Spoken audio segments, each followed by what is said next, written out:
समाज डरपोक है, डरता है प्रेम करने वालों से। उसे डर है कहीं वे बिगाड़ ना दे उनकी स्थापित की हुई जाति धर्म की व्यवस्था। एक 20 વર્ષની છોકરી એ છોકરાના મૃતદેહ સાથે લગ્ન કરે છે અને કહે છે કે હવે આપણા પ્રેમની જીત થઈ ગઈ। મહારાષ્ટ્રના નાંદેડમાં એક કિસ્સો સામે આવ્યો, જે કિસ્સો સાંભળ્યા પછી આપણને અહેસાસ થાય કે આ સમાજ કેટલો દંભી છે। મહારાષ્ટ્રના નાંદેડના રહેવાસી સક્ષમ તાટે, જે 22 વર્ષ એની ઉંમર હતી, આંચલ મામિલવાડ જેની ઉંમર 20 વર્ષની હતી, 3 વર્ષથી એ બંને રિલેશનશિપમાં હતા। બંને લગ્ન કરવા માંગતા હતા, પણ સક્ષમ બીજી જાતિનો હતો એટલે આંચલના પરિવારને એ સંબંધ કબૂલ ન હતો અને પછી એક દિવસ બંને એવું વિચાર્યું કે કોર્ટ મેરેજ કરી લે।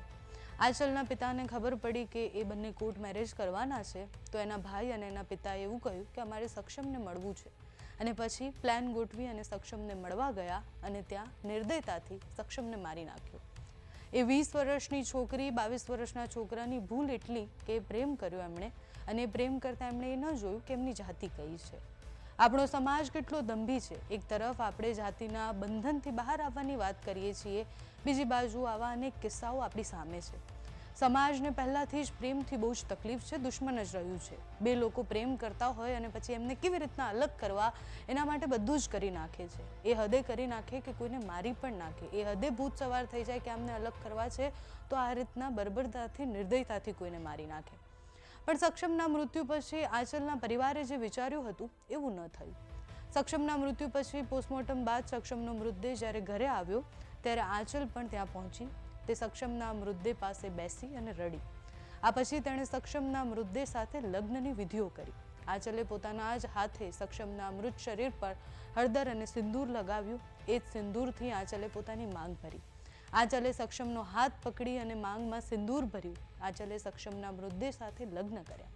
તે સક્ષમની દુલ્હન બની અને પછી એને પ્રણ લીધો કે એ ત્યાં સક્ષમના ઘરે જ રહેશે। આંચલે કહ્યું કે મારા પિતા અને ભાઈ એમણે જે વિચાર્યું હતું એવું મેં નથી કર્યું। તેમણે મને દૂર કરવા માંગતા હતા, પરંતુ એ હારી ગયા છે અને અત્યારે મારું પ્રેમ જીતી ગયું છે। ભલે સક્ષમ મરી ગયો હોય, પણ અમે જીતી ગયા છીએ। जिस दिन सक्षम की हत्या हुई उस दिन सवेरे मेरा छोटा भाई हिमेश मामिलवार वो मुझे पुलिस स्टेशन को लेके गया था सक्षम पे केस डालने के लिए। मतलब ऐसा कुछ रीजन नहीं था उसका, लेकिन जबरदस्ती से केस डालने के लिए लेकर गया था। तो मैंने साफ साफ इनकार कर दिया वहाँ जाकर।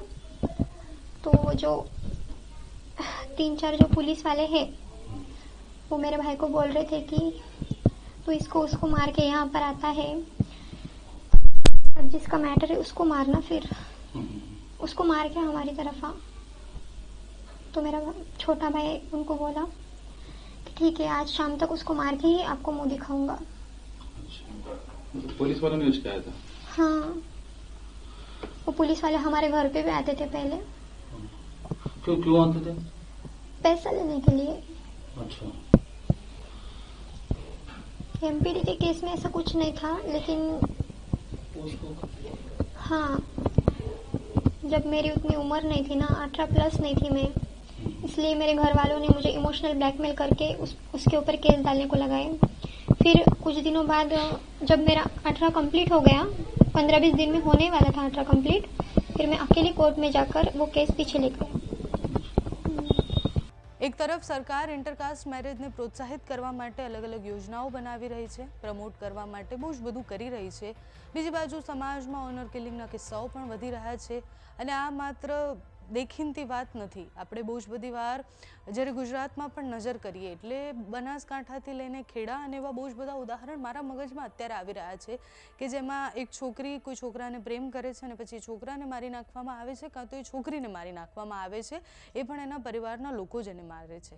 સાયરટ જેવી ફિલ્મ આવે અને છોકરા છોકરી જ્યારે થિયેટરમાં એ જોવા જાય તો રડે, એમને ડર લાગે કે એમની સાથે પણ ક્યાંક આવું ન થાય। અને મેં જે વાત કરી એમ બનાસકાંઠાથી લઈને ખેડાની આ બધી જ ઘટનાઓ જોયા પછી બહુ જ બધા લોકો એ વસ્તુને પણ પ્રોત્સાહિત કરે।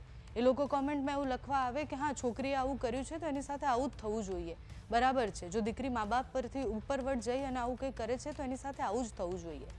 આ કેસમાં આંચલના પિતા અને એના ભાઈ બંને સામે ફરિયાદ નોંધાઈ ગઈ છે. બંને પોતાનો ગુનો કબૂલ પણ કરી લીધો છે.